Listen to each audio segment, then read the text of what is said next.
주시옵소서. 하나님의 말씀을 우리의 심령, 우리의 영혼 속에 담아주시고, 우리는 이 험악하고 죄 많은 세상 속에서도 오직 주의 말씀 붙들고 좌로도 우로도 치우치지 아니하며 그 말씀 따라 믿음으로 승리하고 영원한 그 나라까지 아버지 앞에 당당히 설 수 있도록 우리 안에 믿음으로 충만케 역사하여 주시옵소서. 이 시간도 종의 입술을 기름 부어 말씀의 도구로 사용하시고 말씀의 지혜와 지식과 능력을 더해 주시옵소서. 우리 구주 예수님의 이름으로 기도하옵나이다. 아멘. 아멘. 네, 오늘은 우리가 봉독한 말씀을 통해서 성령을 받으라 라고 하는 이런 말씀으로 같이 은혜를 받겠습니다. 우리가 하나님은 영이시니라고 했습니다. 그래서 우리가 신앙생활을 하려면 처음부터 아주 솔직하고도 또 구체적인 그런 그 영적인 체험이 있는 이런 거 생활을 해야 되겠다 하는 것입니다. 사람은 영적인 존재이기 때문에 우리가 예배를 하는 자는 영과 진리로 예배를 하라고 그랬습니다. 우리가 물을 뜰 때는 그릇으로 물을 뜹니다. 그물로 물을 떠서는 물이 하나도 떠지지 않죠.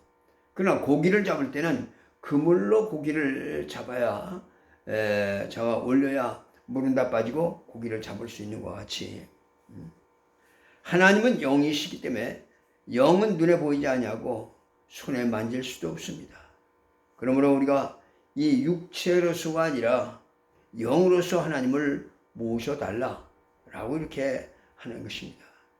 그래 예배하는 자도 영으로 예배하고 기도하는 자도 영으로 또 하나님을 사모하고 해도 영으로 진정 사모를 하라는 것입니다.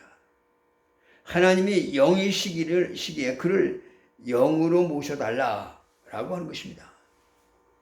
많은 사람들은 하나님을 참으로 그렇게 대우하지 못합니다. 내 영혼이 진실로 하나님을 사모하고 모셔야 하는데 그렇지 못하고 다만 그저 하나님을 형식적으로 교리적으로 하나의 어떤 의식으로서만 한다면 하나님을 진정으로 우리가 만날 수 없고 모실 수가 없다라고 하는 것입니다. 율법 아래 있던 사람들은 참 훌륭했습니다. 그 율법 자체가 거룩하고 율법은 신령하고 율법은 선하고 아름답다고 그랬어요. 의롭다고 그랬어요.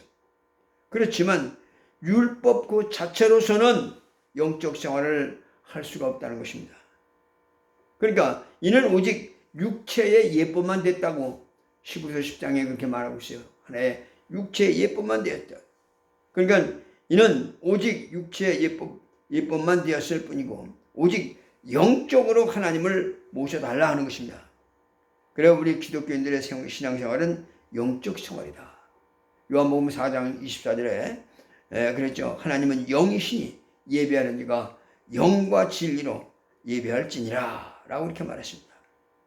영적으로 하나님을 모시는 그런 생활 그 자체가 기독교의 아주 독특한 그런 그 특색이다. 우리가 주일날 예배를 드리죠. 예배는 원래 하나님의 얼굴을 뵙는다 하는 그런 뜻입니다. 그래서 예배는 우리가 이 일주일 내내 하나님의 얼굴을 뵙는 것입니다. 그런 어떤 그 격식에 따라서 하는 그 예배는 우리가 주일날 이렇게 성일날 예배를 드리죠. 그러므로 우리는 일주일 내내 모든 시간이 영적이어야 한다는 것입니다. 즉 모든 시간이 신령해야 된다. 그래서 우리는 신앙생활 자체가 영적 생활이요 하나님의 뜻대로 사는 겁니다. 우리가 우리 임의대로 또 우리의 뜻대로 우리의 생각대로가 아니라 하나님의 뜻대로 하나님이 요구하시는 대로 그리고 하나님 명령하시는 대로 사는 것이 이게 영적 생활이다 하는 것입니다. 세상에 많은 사람들이 많지만은 하나님의 뜻대로 또는 하나님이 원하시는 대로 하나님이 부탁하신 대로 사는 사람은 그리 많지 않기 때문에 그래서 이 길로 가는 그 사람들은 매우 적다라고 그랬어요.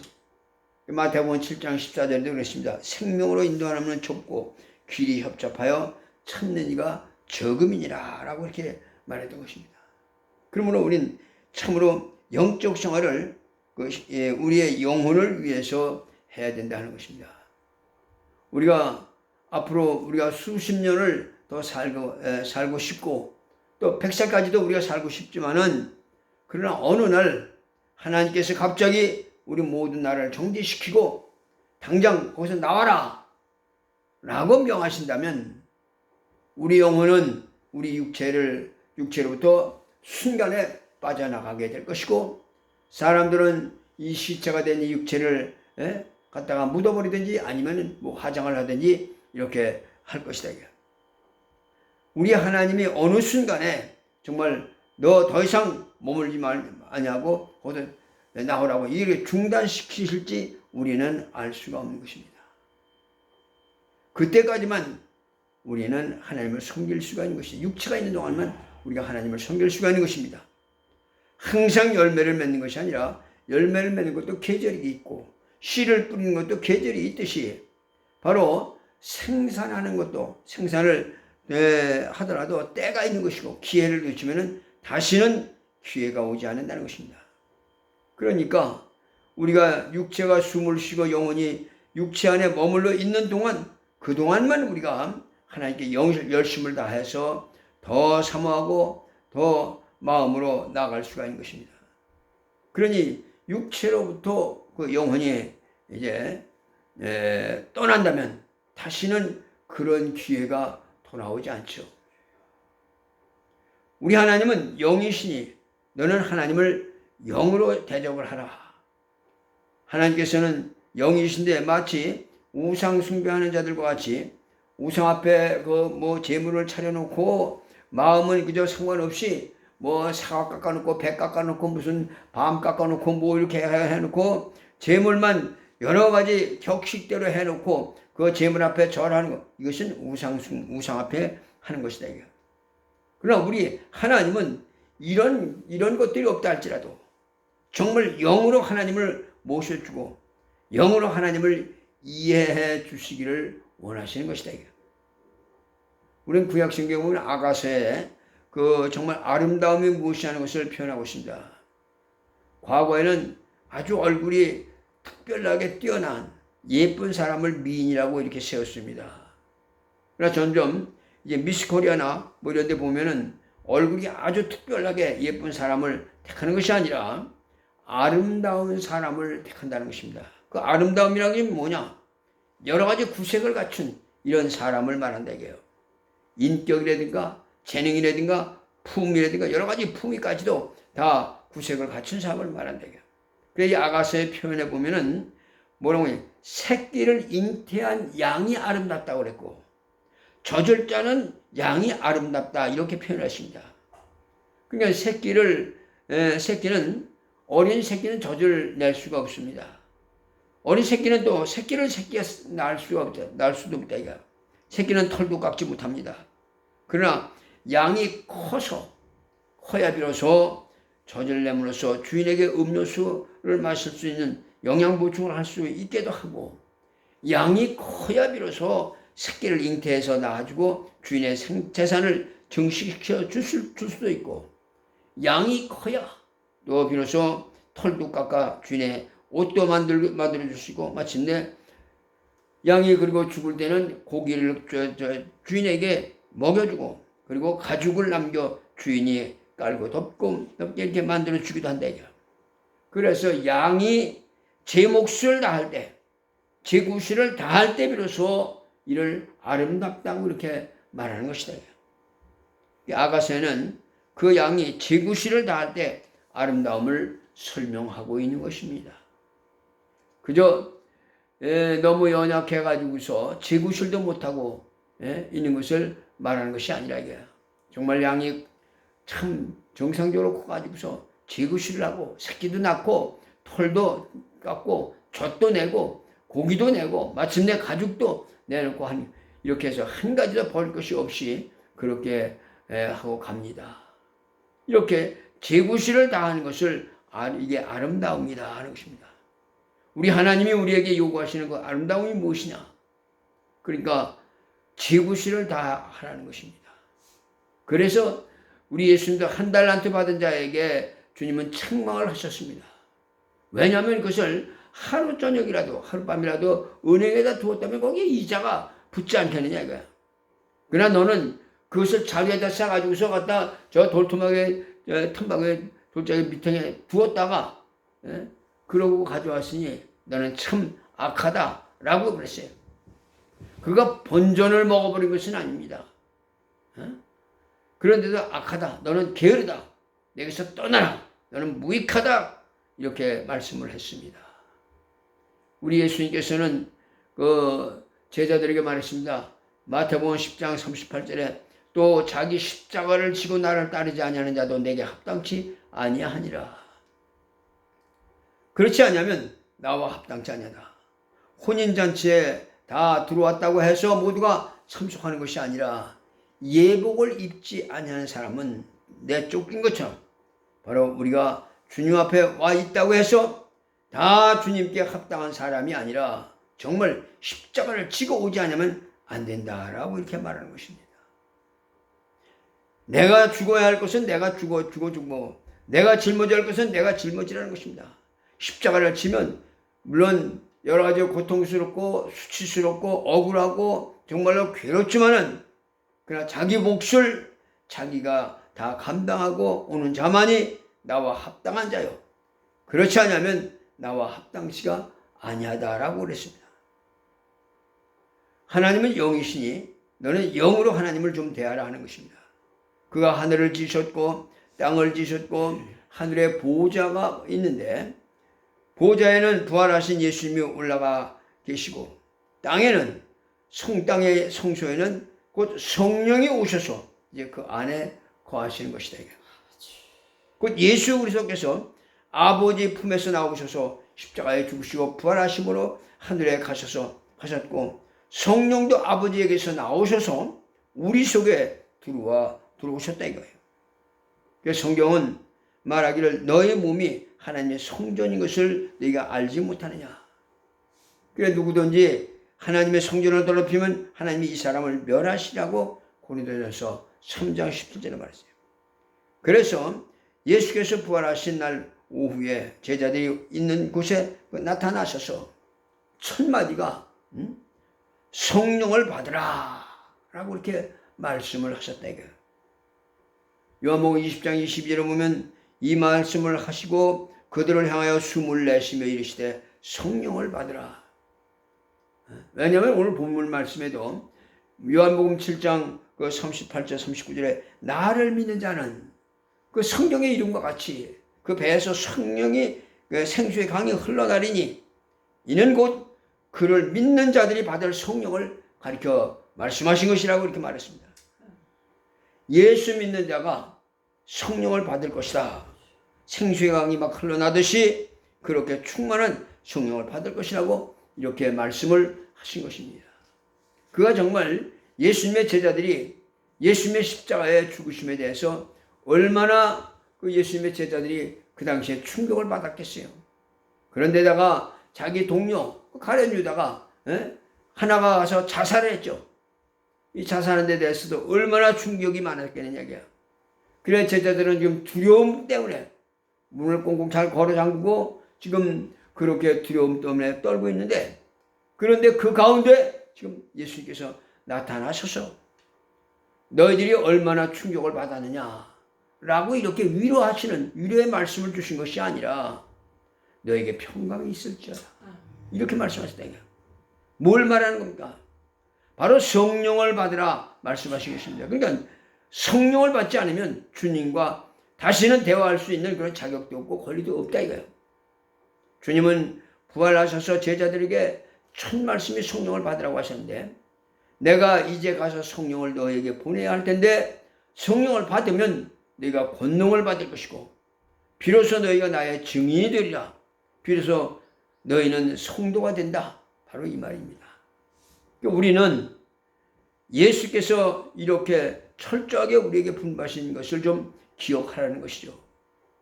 오늘 사람들은 예수님이 눈에 안 보이니까 그래서 사람들이 너무나 예수님의 그 말씀에 대해서 듣기에 둔하다 하는 것입니다. 우리가 성령으로 생활하지 않으면 얼마나 연약한 자인가 하는 것을 알아야 합니다. 어떤 사람은 교회 생활을 하다가 타락을 하기도 하고 하는 사람도 있고, 그래서 성경에는 돌짝 가운데 떨어진 씨에 대해서 말씀하시기를, 돌짝 가운데 떨어진 씨는 잠시 싹이 나기는 했으나 햇빛이 나니까 다 말라버렸다고, 그런 자를 가르쳐 말했다고 했어요. 자기 신앙 하나 지탱하지 못하는 이런 사람들이 얼마나 많으냐고요. 이런 사람들은 그것이 얼마나 위태롭고 얼마나 저주스러운 일인가 하는 것입니다. 왜냐하면 우리는 이 나라에 그 나라에 가서 이를 갈며 슬피 울미 있을 것이라고 말했어요. 그 나라에 가서 그렇게 이를 부득부득 갈며 후회할 날이 온다는 것이죠. 우리 주님이 이 땅에서 우리에게 기회를 주셨는데, 그래서 주님이 우리에게 성령으로 살기를 원하신다 이거예요. 예수가 하나님의 아들이시지만은 마가복음 1장 12절에 그랬어요. 성령이 곧 예수를 광야로 몰아내시니라 라고 이렇게 말했습니다. 성령이 그를 광야로 몰아내신지라 라고 이렇게 말씀하신 거지. 적어도 주님이 우리에게 말씀하신 것은 너희는 성령을 받으라. 이제 성령이 채찍질하리라. 너희를 몰아낼 것이다. 이렇게 말씀하시는 것입니다. 바로 율법이 있어도 율법이 성령으로 사는 것만 못하기 때문에 성령을 받으라고 말씀하신 것이다. 율법이 아무리 거룩하고, 율법이 아무리 신령하고, 율법이 아무리 선하다 할지라도 그 율법이 우리를 변화시킬 수 없기 때문에 성령으로 거듭나라고 이렇게 말씀을 하신 것이다. 그래서 사도행전 1장 18절에 오직 성령이 너에게 임하시면 너희가 권능을 받고 예루살렘과 온 유대와 사마리아와 땅끝까지로 내 증인이 되라 이렇게 말씀하셨어요. 율법이 의롭고 철저해도 율법으로는 우리가 능력 있는 영적 생활을 가질 수가 없기 때문에 오직 성령을 받으라고 주님이 부탁을 하신 것이다. 그가 율법이 완전했더라면 왜 성령을 받으라고 했겠습니까? 율법은 믿는 자로 하여금 고행을 하게 할지라도 자유하게는 못한다는 것입니다.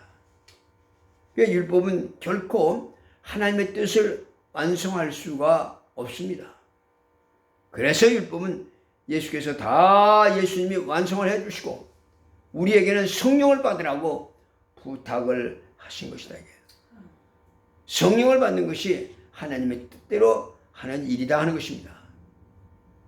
오늘 내가 성전이고 또 지성소, 곧 지성소라는 말입니다. 그러니까 하나님의 성령이 거하시는 전이다. 이것을 알지 못하느냐? 네가 성전인 것을 알지 못하고 더럽히면 너를 멸할 것이다 라고 하신 것입니다. 우리는 정신을 차리고 영적 생활을 해야 될 것이다. 정말로 우리 주님이 원하시며 우리 주님이 기뻐하시는 대로 그렇게 하려면 그러면 성령을 받으라는 것입니다. 원래 성령은 푸뉴마라고 이렇게 말해서, 푸뉴마라고 하는 뜻은 영이라고 하는 뜻입니다. 다른 말로 하면 호흡이라는 뜻입니다. 호흡. 그런데 푸뉴마 하디온이라고 하는 것은 거룩한 호흡이다 라고 하는 말입니다. 그러니까 성령은 우리로 하여금 영적인 호흡이라는 것입니다. 우리가 육신은 허파가 이 산소를 호흡함으로 말미암아 우린 삽니다. 그러나 이 산소 호흡은 사람을 영생하게는 못한다. 산소 호흡은 그저 몇십 년 동안 우리가 호흡은 할 수 있지만 더 이상 육신이 죽으면 이 호흡은 이제 할 수가 없고, 또 산소 호흡이 육신을 영원히 살게도 할 수가 없는 것입니다. 그러나 성령으로 호흡하라는 것입니다. 고린도전서 12장 13절에 그랬어요. 우리가 유대인이나 헬라인이나 종이나 자유자나 다 한 성령으로 세례를 받아 한 몸이 되었고 또 다 한 성령을 마시게 하셨느니라 했어요. 한 성령을 우리가 마시게 하셨다. 그래서 우리 성령을 마셨다. 그러니까 예수께서 진정한 영으로 그 호흡하심처럼 우리에게도 성령으로 호흡하도록, 그래서 숨을 내쉬면서 성령을 받으라 라고 하시고 너희에게 평강이 있을지어다 이렇게 말씀했습니다. 평강이 있을지어다. 그리고 너희가 네 죄든지 사하면 사하여질 것이요 그대로 두면 그대로 있으리라고 이렇게 말씀을 했습니다. 여기 평강이라는 것은 죄가 없는 자에게만 있을 수 있는 것이 평강이다 이거예요. 그러니까 죄 사함 받은 그런 자만이 평강이 있을 수가 있는 것입니다.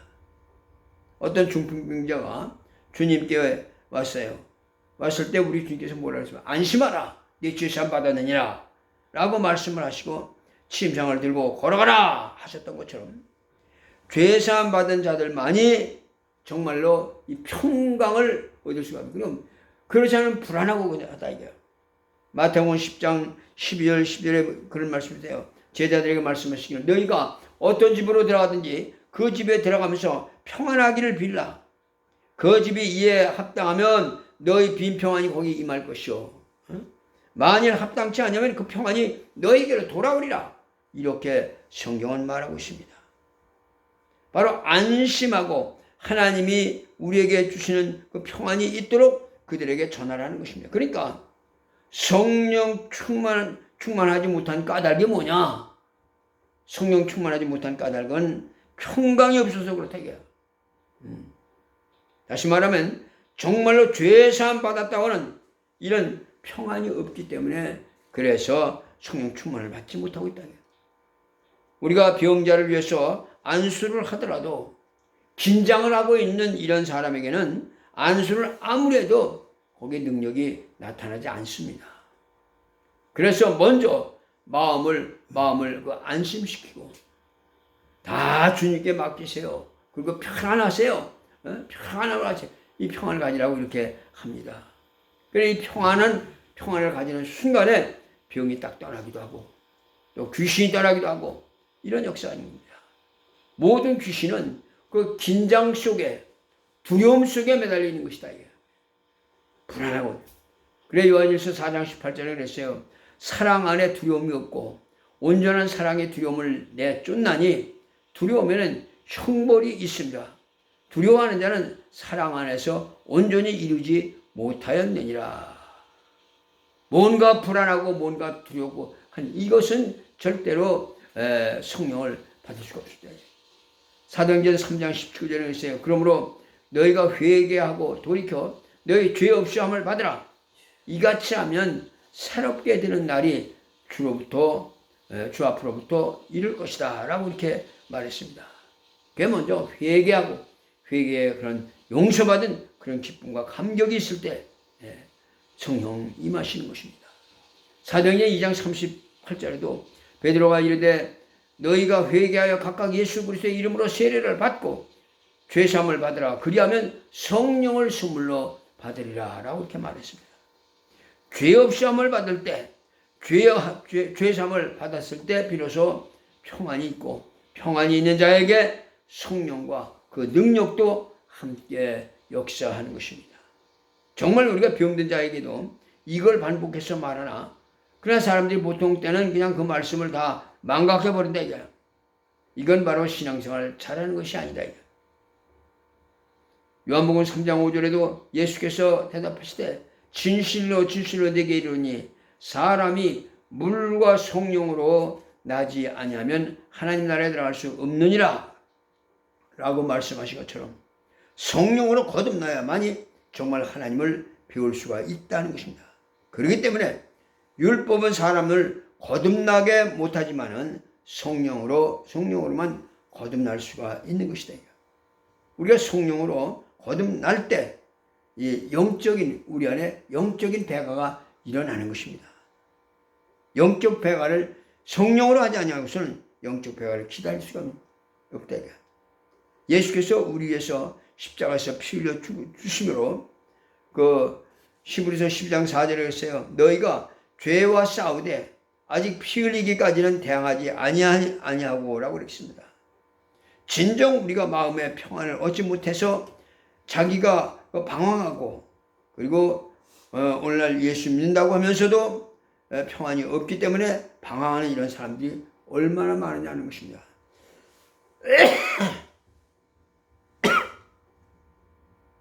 사람들은 예수 그리스도의 공로를 믿지 아니하고 또 주님의 보혈을 믿지 아니하고 성령의 임하심을 믿지 아니하기 때문에 그렇다는 것입니다.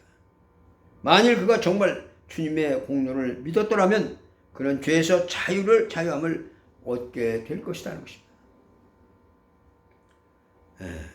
정말 죄에서 자유했다면 죄와 싸워서 자유하려고 하는 심상을 들고 일어나는 그런 사람처럼 벌떡 일어날 수가 있을 것이다.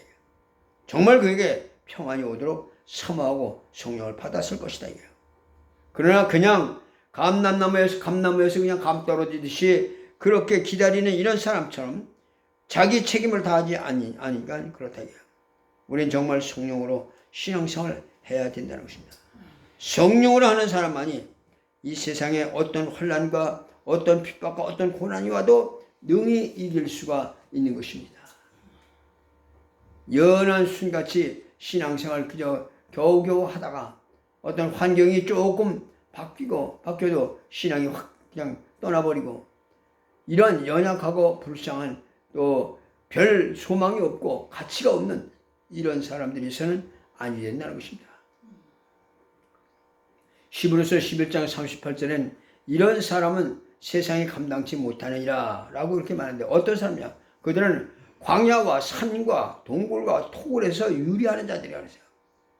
세상이 그들을 핍박해도 돌로 치고 톱으로 켜고 시험을 당하고 양과 염소의 가죽을 입고 유리하며 궁핍과 환난과 학대를 받았으니 이런 사람은 세상이 감당치 못한다 이렇게 말했던 것입니다. 바로 성령으로 산 사람들은 비겁한 신앙생활을 하지 않는다 하는 것입니다. 참으로 우리는 신앙이 성령으로 살기를 주님의 이름으로 주님이 원하시는 것이다. 그래서 너희는 성령을 받으라. 예루살렘을 떠나지 말고 성령을 기다리라. 이렇게 말씀하신 것입니다. 우리는 정말 성령으로 충만해 그런 신앙의 영적 배가를 가져올 수 있기를 주의 이름으로 축원합니다. 기도하겠습니다. 살아계신 우리 아버지, 우리 하나님의 크신 은혜와 사랑을 감사합니다. 너희는 성령을 받으라고 말씀하시는 주님이요, 정말로 하나님 아버지 성령으로 하지 아니하고서는 하나님을 기쁘시게 할 뿐만 아니라 하나님의 뜻을 우리가 깨닫지 못하오니 아버지 하나님이여 성령을 받으라고 말씀하신 대로 우리가 성령의 충만함으로 말미암아 정말 하나님 아버지 복음을 증거하고 영혼들을 살리며 하나님 나라를 확장하고 아버지의 뜻을 이루는 그 일에 하나님 전심전력할 수 있도록 우리 안에 성령으로 충만케 역사하여 주시옵소서.